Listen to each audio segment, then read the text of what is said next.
오늘 우리가 읽은 본문이 참 길었죠.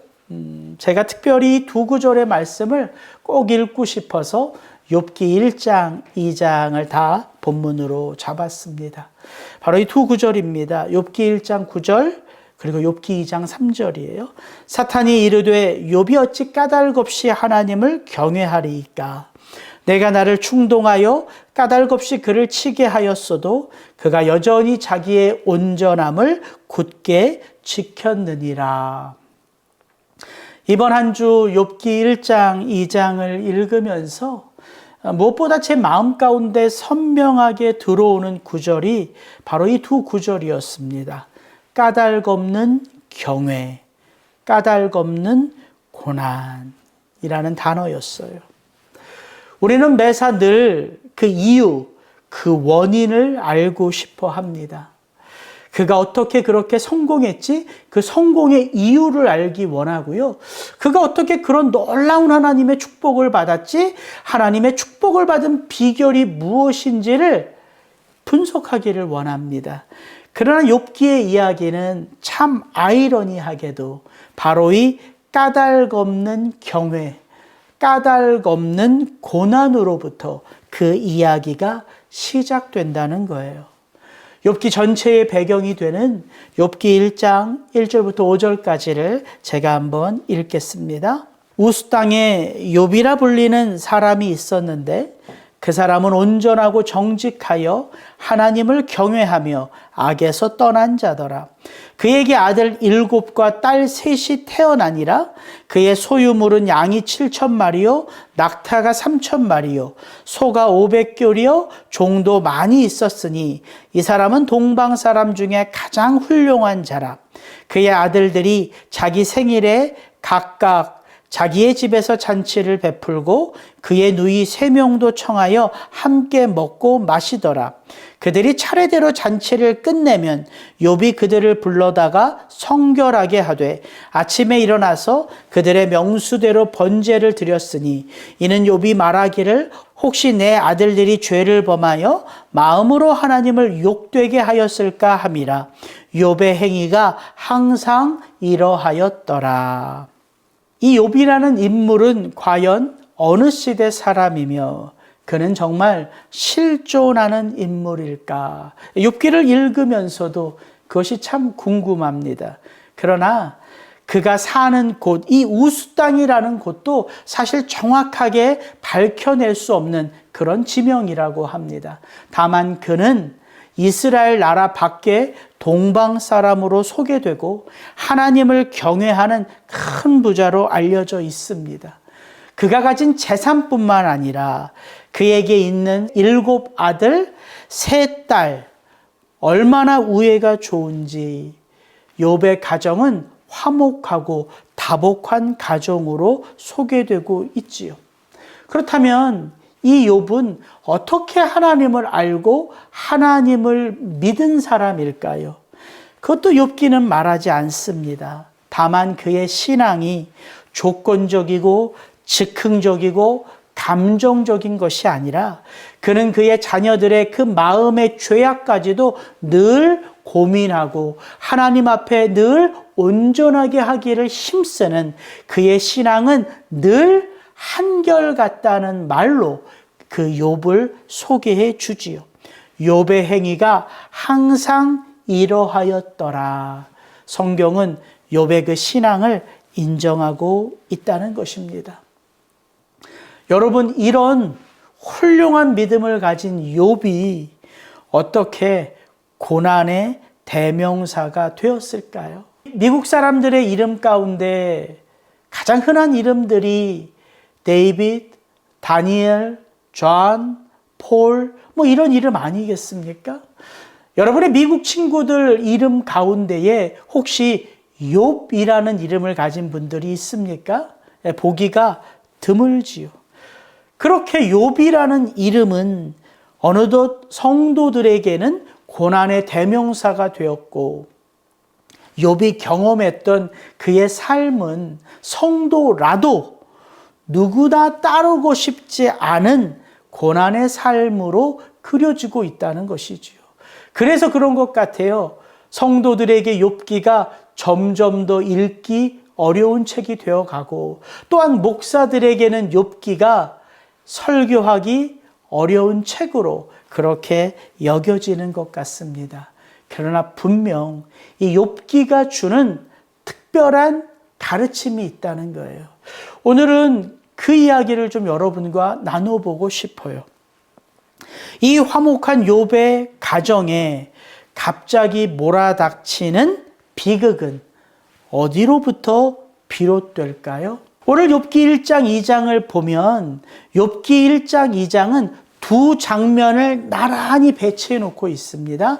땅의 장면과 바로 하늘의 장면이지요. 그리고 욥의 가정에 닥치는 이 비극의 시작은 땅에서 결정되는 것이 아니라 바로 하늘에서 결정되는 것임을 우리에게 보여줍니다. 마치 뜻이 하늘에서 이루어진 것 같이 땅에서도 이루어지이다. 땅의 모든 일들은 하늘의 허락하에 하늘의 결정 속에서 이루어지고 있는 것을 우리에게 보여주고 있는 것 같아요. 6절부터 8절 말씀 제가 읽습니다. 하루는 하나님의 아들들이 와서 여호와 앞에 섰고 사탄도 그들 가운데에 온지라. 여호와께서 사탄에게 이르시되 내가 어디서 왔느냐? 사탄이 여호와께 대답하여 이르되 땅을 두루돌아 여기저기 다녀왔나이다. 여호와께서 사탄에게 이르시되 내가 내 종 욥을 주의하여 보았느냐? 그와 같이 온전하고 정직하여 하나님을 경외하며 악에서 떠난 자는 세상에 없느니라. 하늘의 천상회의가 시작됩니다. 하나님과 하나님의 아들들이 모였습니다. 그런데 그곳에 낯선 한 이름이 등장하지요. 바로 대적자, 원수라는 뜻을 가진 사탄의 등장입니다. 하나님이 그 회의를 주도하시는데 하나님이 먼저 사탄에게 말씀하시죠. 사탄아, 내가 내 종 욥을 주의하여 보았느냐? 그와 같이 온전하고 정직하여 나를 경외하는 자는, 그리고 악에서 떠난 자는 이 세상에 없느니라. 조금 과장하면 하나님이 욥을 입이 마르도록 칭찬하시는 것 같아요. 근데 여러분, 솔직히 욥기 1장, 2장, 아니 욥기를 읽어보면 우리의 일반적인 신앙 상식으로 볼 때에 좀 혼란스러운 부분이 있지 않습니까? 좀 이해하고 해석하기 어려운 부분들이 있지 않아요? 몇 가지 내용을 추려보면 이런 것들이죠. 지금 이 천상회의에 함께하고 있는 사탄의 존재는 도대체 무엇입니까? 우린 늘 사탄이 하나님을 대적하고 하나님의 사람들을 대적하는 것으로 이해하는데 그 사탄이 지금 천상회의에 하나님과 함께하고 있어요. 더군다나 욥 한 사람을 두고 하나님과 사탄이 누가 옳은가 마치 내기를 하는 것처럼 보입니다. 하나님이 세상을 그렇게 통치하고 다스리실까요? 욥 한 사람의 믿음을 시험하는 것, 그럴 수 있습니다. 그러나 욥의 시험을 통하여 애꿎게 그 생명을 잃은 종들과 욥의 자식들은 도대체 어떤 의미이며, 자식들을 다 잃은 욥의 아내는 누구로부터 위로를 받는 것입니까? 마치 욥기처럼 오늘 저와 여러분의 믿음도 욥이 당한, 욥이 겪은 이와 같은 고난을 통해서만 우리의 믿음은 증거되는 것일까요? 또 욥기 전체를 보면 욥을 찾아와 그를 위로한답시고 쏟아붓는 욥의 친구들의 그 모든 비난의 말들, 그것은 정말 다 잘못된 말입니까? 이외에도 욥기를 읽으면 우리가 쉽게 이해할 수 없는 질문들이 계속해서 솟아납니다. 그러나 욥기는 이와 같은 질문에 친절하게 답을 하지 않지요. 그러므로 우리가 욥기를 대할 때 꼭 기억해야 할 것이 있습니다. 욥기는 성도들에게 결코 일반적인 신학 주제를 가르치고 설명하는데 그 목적이 있지 않다는 것입니다. 그래서 욥기는 역사서나 예언서가 아니라 그 성경의 분류상 시가서로 분류되어 지혜 문학으로 분류됩니다. 그래서 레미제라블을 쓴 빅토르 위고 같은 사람은 이 구약의 욥기야말로 가장 탁월한 문학작품이라고 그렇게 찬사를 보냈다고 합니다. 그러나 우리가 욥기를 그런 문학작품으로만 이해하는 것도 어려워요. 왜냐하면 성경 자체가 욥이라는 인물을 실제 인물로 우리에게 말하고 있기 때문입니다. 에스겔 14장 14절에 보면 이 욥이라는 인물은 노아, 다니엘과 같은 의인으로 등장합니다.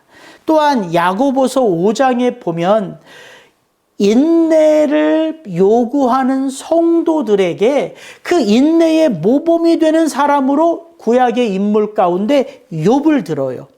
보라, 인내하는 자를 우리가 복되다 하나니 너희가 욥의 인내를 들었고 주께서 주신 결말을 보았노라 말씀합니다. 그렇다면 과연 오늘 욥기 1장 2장의 말씀을 통하여 저와 여러분이 살펴볼 예배 관련된 주제는 무엇일까요?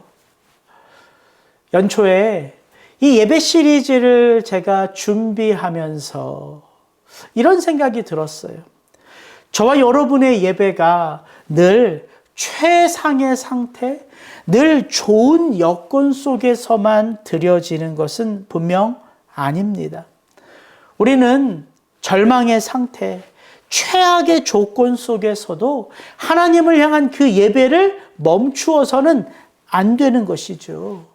그렇다면 그때 그와 같은 어려움의 상황 속에서, 최악의 상황 속에서 과연 성도라는 이름으로 살아가는 나는, 우리는 어떻게 하나님을 예배해야 할까? 어떤 마음으로 하나님을 예배해야 할까? 성경의 그 수많은 인물들 가운데에 가장 좋은 모델은 누구일까요? 여러분, 욥 아니겠습니까? 성경에 욥과 같은 시련을 당한 사람이 또 누가 있겠습니까?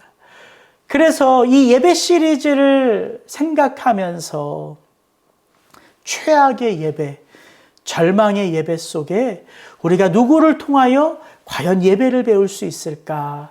제 머릿속에 떠올랐던 인물이 바로 욥이었습니다. 오늘 욥을 통해서 정말 절망의 상황, 최악의 상황 속에서 우리는 어떤 마음으로 어떻게 하나님을 예배해야 할까 한번 살펴보며 은혜를 나누기 원합니다. 욥을 향한 이 천상회의에서 하나님의 자랑에 사탄이 지지 않고 이렇게 답하지요. 하나님을 향한 까닭없는 경외가 어찌 존재하겠습니까? 하나님 당신이 욥이 하는 모든 일에 복을 주시니까 그가 하나님을 경외하는 것이지, 이에 당장 주의 손을 펴서 그의 모든 소유물을 치소서. 그리하면 틀림없이 욥이 주를 향하여 욕하지 않겠나이까. 하나님 앞에서 주저함 없이 욥에 대하여 신랄하게 비난하는 이 사탄의 확신이 여러분 느껴지십니까? 그러니까 사탄이에요. 하나님의 인정까지도 브레이크를 걸 수 있는 존재, 그가 바로 대적자 사탄이라는 것이지요. 그런데 저는 오늘 본문을 읽으면서 이 사탄의 확신뿐만 아니라 욥에 대한 하나님의 확신도 느껴져요. 그래, 네가 그렇게 얘기해? 그래, 어디 한번 해봐. 그러나 욥의 생명은, 욥의 몸은 결코 손대지 마. 이 하나님의 욥을 향한 확신도 느껴진다는 것이지요. 그래서 이런 생각이 들어요. 지금 욥이 사탄의 시험을 받는 것인가? 아니면 사탄이 하나님의 시험을 받는 것인가? 그런 생각이 좀 듭니다. 오늘 욥기 1장을 통하여 우리가 우는 사자같이 삼킬 자를 찾아 온 세상을 바삐 돌아다니는 그 사탄의 역할이 무엇인가 하나 분명히 알 수 있는 것이 있지요. 사탄은 성도의 삶 가운데 드려지는 하나님을 향한 예배를 방해한다는 사실입니다. 지금 욥은 하나님을 참되게 경외하며 하나님을 향한 참된 예배를 드리고 있어요. 그런데 사탄이 하나님의 허락을 받아서까지 그 욥의 모든 것을 침으로 그의 입에서 하나님을 원망하고 하나님을 저주하고 나아가서는 하나님을 욕하도록 만든다는 거예요. 더 정확하게 말하면 지금 욥과 하나님이 맺고 있는 이 신실한 관계를 깨뜨리는 것, 이것이 사탄의 역할이라는 것입니다. 그래서 우리가 한 가지 기억해야 될 게 있어요. 왜 우리가 매번 전심을 다하여 예배하는데도 불구하고 하나님을 향하여 참된 예배가 드려지기 어려운가 하는 것입니다. 저와 여러분이 한없이 부족하기 때문일까요? 예, 그것도 맞는 것 같아요. 그러나 또 하나의 이유가 있죠. 우리가 부족할 뿐만 아니라 그 부족한 우리의 최선의 예배까지도 흔들고 방해하는 세력이 엄연히 존재한다는 사실이에요. 그래서 성도의 삶을 영적 전쟁이라 말할 수 있는 것입니다. 그래서 에베소서를 쓴 사도 바울은 그 에베소서를 마무리하면서 그 에베소 교회 성도들에게 이렇게 신신당부하는 것 아니겠습니까? 우리의 씨름은 혈과 육을 상대하는 것이 아니요 통치자들과 권세들과 이 어둠의 세상 주관자들과 하늘에 있는 악의 영들을 상대함이라. 그러므로 너희는 하나님의 전신갑주를 취하라. 우리의 힘으로 대적할 수 있는 싸움이 아니라는 것입니다. 드디어 욥의 삶 가운데 바로 이 사탄의 악한 괴계가 드러나기 시작합니다. 그 잊을 수 없는 악몽 같은 하루, 욥과 그의 가정에 어떤 일이 일어났는가? 욥기 1장 13절부터 19절은 그 하루에 일어난 일들을 이렇게 소개합니다. 하루는 욥의 자녀들이 그 맏아들의 집에서 음식을 먹으며 포도주를 마실 때에 사환이 욥에게 와서 아뢰되 소는 밭을 갈고 나귀는 그 곁에서 풀을 먹는데 스바 사람이 갑자기 이르러 그것들을 빼앗고 칼로 종들을 죽였나이다. 나만 홀로 피하였으므로 주인께 아래로 왔나이다. 그가 아직 말하는 동안에 또 한 사람이 와서 아뢰되 하나님의 불이 하늘에서 떨어져서 양과 종들을 살라버렸나이다. 나만 홀로 피하였으므로 주인께 아래로 왔나이다. 그가 아직 말하는 동안에 또 한 사람이 와서 아뢰되 갈대아 사람이 새 무리를 지어 갑자기 낙타에게 달려들어 그것을 빼앗으며 칼로 종들을 죽였나이다.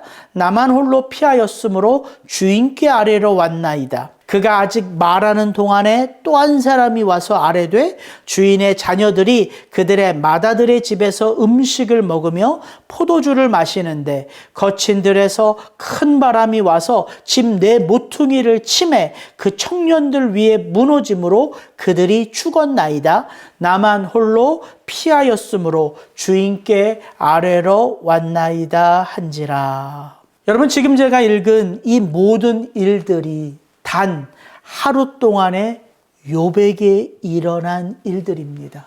과연 이것이 실제 일어났다고 이게 믿기가 쉽지 않지요? 그런데 이렇게 생각하면 충분히 이해가 되고 짐작이 돼요. 여러분, 우리가 인생을 살아가면서 한 사람이 도저히 감당하기 어렵고 또 다 헤아리기 어려운 일들이 찾아옵니까? 찾아오지 않습니까? 찾아오지요. 불쑥. 우리는 그것을 경험했고 경험하며 살아가고 있어요. 제가 언젠가 성경을 읽는 가운데 나에게 주어진 하루, 일주일, 한 달의 삶의 시간이란 것이 얼마나 큰 의미를 담아내고 있는 시간인가 불현듯 깨닫게 된 성경의 대목이 있습니다. 여러분, 솔로몬의 아들 르호보암 때에 이스라엘은 남과 북으로 갈라지지요. 큰 비극적인 일들을 경험합니다. 열왕기상에 보면 그때 그 장면을 이렇게 말해줘요. 여로보암과 이스라엘의 온 회중이 르호보암에게 이르되 왕은 이제 왕의 아버지가 우리에게 시킨 고역과 매운 무거운 멍에를 가볍게 하소서. 그리하시면 우리가 왕을 섬기겠나이다. 르호보암이 대답하되 갔다가 3일 후에 다시 내게로 오라 하매 백성이 가니라. 하나님의 나라, 그 언약 백성이 갈라지는 역사의 분기점이 불과 3일 만에 결정되었다는 거예요. 르호보암 입으로 말합니다. 내가 고민해 볼 테니까 너희들은 돌아갔다가 3일 후에 다시 돌아와라. 과연 르호보암이 그 3일의 시간 속에 담겨져 있는 그 시간의 의미를 다 헤아릴 수 있었겠습니까? 만약 그가 조금이라도 헤아렸다면 그가 하나님 앞에 전심으로 매달리지 않았겠습니까? 저는 그때 불현듯 이 말씀을 읽다가 그렇구나. 내가 지금 살아가고 있는 삶, 이 삶 속에서 내가 내리는 결정, 내가 행동하고 판단하는 이 모든 일들이 나와 우리 가족에게 어떤 의미로 다시 다가오는가. 감히 내가 조금이라도 상상하며 살아가고 있는가 생각할 때에 아니더라고요. 그게 우리의 모습입니다. 우리는 우리 앞에 어떤 일이 벌어지는지 한 치 앞도 알 수 없어요. 그런 의미에서 지금 욥에게 일어난 이 커다란 4개의 사건들을 우리가 바라볼 때에 그 사건들의 의미가 무엇이지? 어떻게 한 사람에게 이런 일들이 한꺼번에 몰아닥칠 수 있지? 그 의미를 생각하고 그 의미를 헤아리는 것은 너무나도 부질없는 일 같아요. 그래서 우리의 눈을, 우리의 초점을 어디로 돌려야 할까요? 욥에게 일어나는 사건들이 아니라 그 사건들을 경험한 욥의 모습, 욥의 반응이라는 것입니다. 바로 이것이 저와 여러분에게 주는 도전이라는 거예요. 과연 욥은 상상할 수 없는 일들이 그에게 하루 가운데 몰아닥친 후에 그 일들을 경험한 다음에 어떻게 반응을 하고 있는가? 우리 욥기 1장 20절부터 22절의 말씀은 저와 여러분이 함께 읽습니다. 욥이 일어나 겉옷을 찢고 머리털을 밀고 땅에 엎드려 예배하며 이르되 내가 모태에서 알몸으로 나옵사온즉 또한 알몸이 그리로 돌아가올지라. 주신 이도 여호와시요 거두신 이도 여호와시오니 여호와의 이름이 찬송을 받으실지니이다 하고 이 모든 일에 욥이 범죄하지 아니하고 하나님을 향하여 원망하지 아니하니라. 지금 성경은 명확하게 이야기합니다. 이 단어를 마치 의도적으로 쓴 것 같아요. 욥이 지금 무엇을 하고 있다? 예배하고 있다. 이렇게 말합니다. 욥이 지금 하나님께 올려드리는 이 예배를 우리는 어떻게 이해하고 어떻게 정의할 수 있을까요? 저는 오늘 제목 그대로를 사용하고 싶었어요. 만약 하나님을 향한 까닭 없는 경외함이 있다면, 그리고 까닭없이 당하는 고난 속에서도 자신의 온전함을 지켜 하나님 앞에 그 온전함을 유지할 수 있다면 분명 그 어떤 상황 속에서도 하나님을 향하여 까닭 없는 예배 또한 드려질 수 있다는 것이죠. 저는 욥의 예배가 마치 그와 같다는 것입니다. 이 땅에 성도라는 이름으로 살아가는 저와 여러분에게 주는 욥의 도전이 있습니다. 그것은 어떤 상황 속에서도 성도라면 예배할 수 있다는 거예요. 아니, 더 정확하게 말하면 어떤 상황에라도 성도라면 예배해야 한다는 것입니다. 너무 당연한 말 같지만 그것을 인정하는 것이 믿음입니다. 우리가 예배하면 어떤 예배를 항상 떠올리기 쉽습니까? 기쁨으로 드리는 예배지요. 어떤 상황 속에서도 하나님 앞에 감사를 고백하고 찬송을 드릴 수 있는 예배를 떠올리기가 쉬워요. 왜냐하면 바로 그러한 예배가 믿음으로 드리는 더 나은 예배라고 생각하기 때문입니다. 그래서 상상할 수 없는 일들을 경험하면, 저 나락으로 내가 떨어지는 그 상황 속에 놓여지면 가장 먼저 성도가 시험에 드는 부분이 어디일까요? 바로 예배입니다. 왜냐하면 도저히 지금 이런 상황 속에서 이런 마음의 상태로는 내가 도저히 하나님 앞에 찬송을, 감사를, 기쁨을 돌려드릴 수 없다고 생각하기 때문이에요. 왜냐하면 그렇게 하는 내 모든 것이 위선 같고 가식 같기 때문이죠. 그래서 예배 자체를 포기합니다. 그런데 가만히 생각해 보십시오. 이것은 예배를 향한 우리의 생각이고 가정이에요. 하나님이 고난 속에 있는, 절망 가운데 있는, 저 깊은 나락 속에 있는 성도들에게 억지로 감사를 받기 원하실까요? 어떻게 해서라도 감사를 요구하실까요? 아니요, 그렇지 않습니다. 하나님은 저와 여러분들에게 억지 감사를 원하지 않고 요구하지 않으세요. 하나님의 마음은 거기에 있지 않습니다. 하나님은 늘 당신의 자녀가 어떤 상황 속에서라도 아버지 앞에 그 모습 그대로 나오기를 원하죠. 그게 하나님의 마음입니다. 그래서 우리가 시편을 읽을 때 그 절망의 상황 속에서 자신의 삶을 한탄하고 자신의 삶을 저주하고 자신의 삶을 놓고 하나님 앞에 울부짖는 자들의 시편을 보는 것 아닙니까? 그들의 그 울분, 그 탄식, 그 절망의 고백이 누구 앞에 드려져요? 하나님 앞에 드려지고 하나님께 쏟아부어지지요. 그런데 성경은 그것을 예배라고 말하고 있다는 것입니다. 지금 욥은 자신의 슬픔을 극복하며 억지로 참아내며 이를 악무는 가운데 하나님을 예배하는 것이 아닙니다. 오히려 욥의 이 예배는 슬픔 그대로 드리는 예배예요. 아니, 어떻게 보면 자신에게 닥친 이 절망, 이 슬픔을 극대화하며 하나님 앞에 나아가는 것입니다. 여러분 보십시오.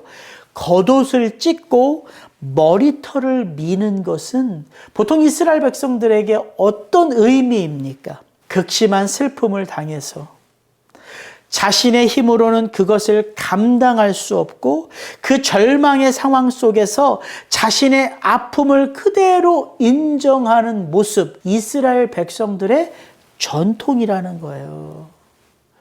그렇게 욥은 그 슬픔 그대로 그 옷을 찢고 머리를 밀며 하나님 앞에 그대로 엎드리고 있어요.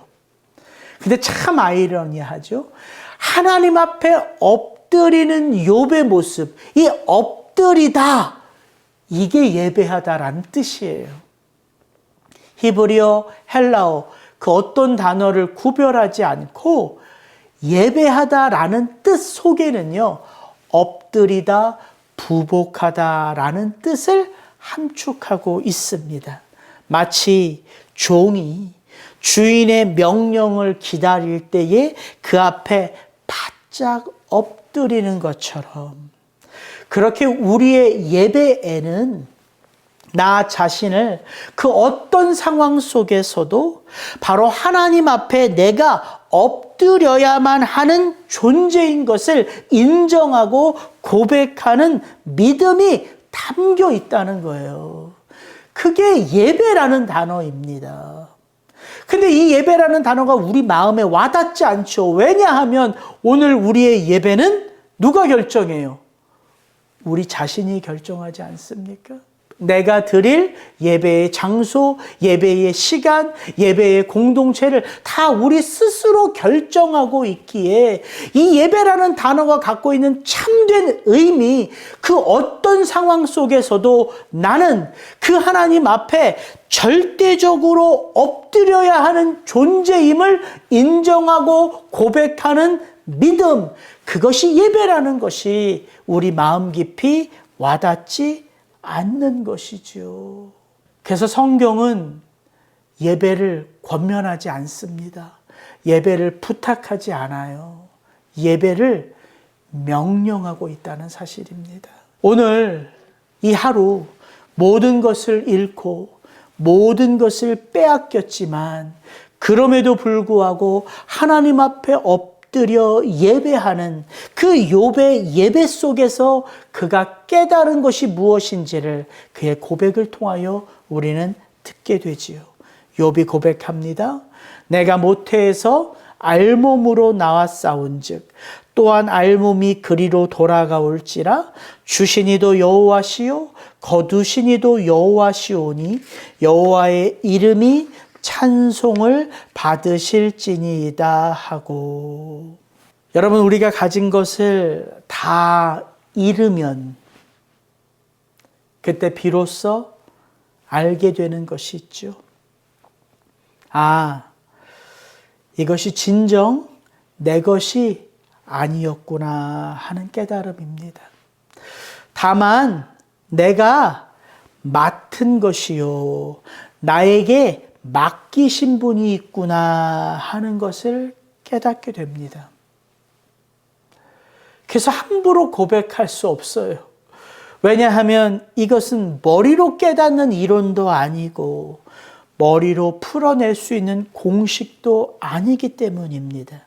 오직 우리 개개인의 삶에서 체험을 통하여 알게 되는 진리예요.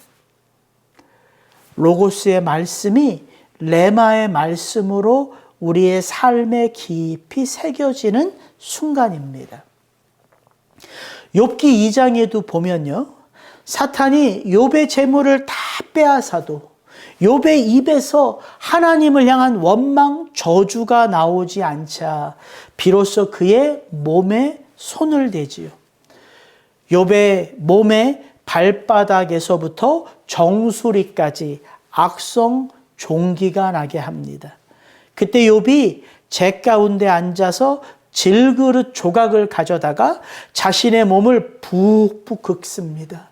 그리고 그의 온 몸이 온통 피고름으로 딱지가 되어 붙지요.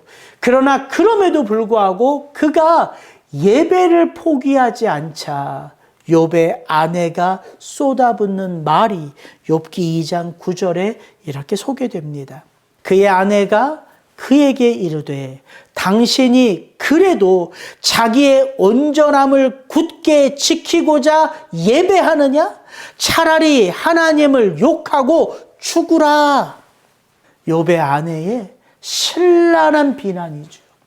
욥이 그 어떤 일이 일어나도 그가 하나님 앞에 엎드리는 그 예배를 포기하지 않을 때, 욥기 2장에도 보면 욥이 그 예배를 통하여 하나님이 주신 깨달음을 이렇게 고백하는 장면이 나옵니다. 우리가 하나님께 복을 받았은즉 화도 받지 아니하겠느냐 하고 이 모든 일에 욥이 입술로 범죄하지 아니하니라. 여러분, 오늘 욥기 1장 2장을 통하여 욥과 욥의 아내가 보여주는 모습이 너무나 선명하게 다르죠. 그들이 경험하는 사건이 다른 것이 아닙니다. 욥과 욥의 아내, 그 사람의 본질이 다른 것이 아니죠. 그들은 동일한 일들을 경험했고 그 동일한 일들은 그들 인간의 힘으로는 극복할 수 없고 감당할 수 없는 그런 절대절명의 일이었어요. 그러나 왜 욥과 욥의 아내의 반응은 달랐을까요? 욥기 1장 2장이 우리에게 선명하게 보여주는 한 단어는 다른 것이 아닙니다. 예배라는 거예요.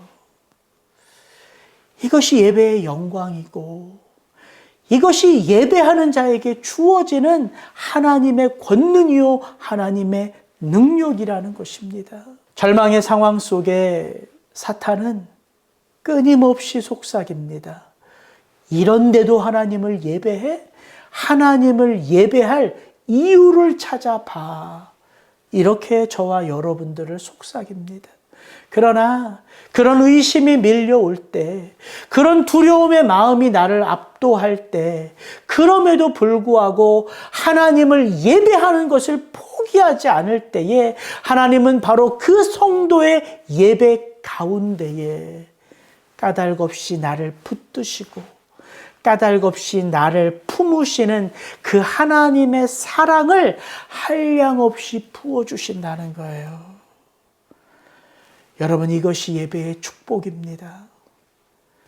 절망의 상황 속에 하나님을 예배할 때 우리의 마음에 채워지는 것은 하나님에 대한 그 어떤 지식이 아니라 하나님이 나를 대하시는 그의 온전한 사랑이라는 거예요. 그 사랑이 예배를 통하여 나의 삶을 가득 채울 때에 오늘 본문에 욥이 결코 흔들리지 않는 것이 있죠. 무엇입니까? 욥의 시선이요, 욥의 입술입니다. 그가 하나님을 원망하지 않고 그가 입술로 하나님께 범죄하지 않고 그의 눈이 세상이 아닌 절망의 상황이 아닌 사탄의 속삭임이 아닌 그의 시선이 그 하나님을 향하여 늘 올려다보고 있다는 것이죠. 여러분, 이것이 예배의 축복입니다. 여러분, 절망 속에 있을 때에 가장 최악의 조건 가운데 하나님이 여러분에게 알려주시는 그 진리는 복잡한 것이 아닙니다. 하나예요. 그 어떤 상황 속에서도 나는 하나님을 예배해야 하고 그 어떤 상황 속에서도 하나님은 우리의 예배를 받으시기에 합당하신 아버지라는 사실입니다. 여러분, 이것을 굳게 붙들고 언제 다가올지 모를 그 고난의 자리에서 저와 여러분이 요동하지 않고 흔들리지 않고 그 하나님 앞에 그 슬픔 그대로, 그 아픔 그대로, 그 속사람 그대로 그것을 가지고 하나님 앞에 나아가 완전히 엎드리는 예배자 되시기를 주의 이름으로 축복합니다. 같이 기도하겠습니다.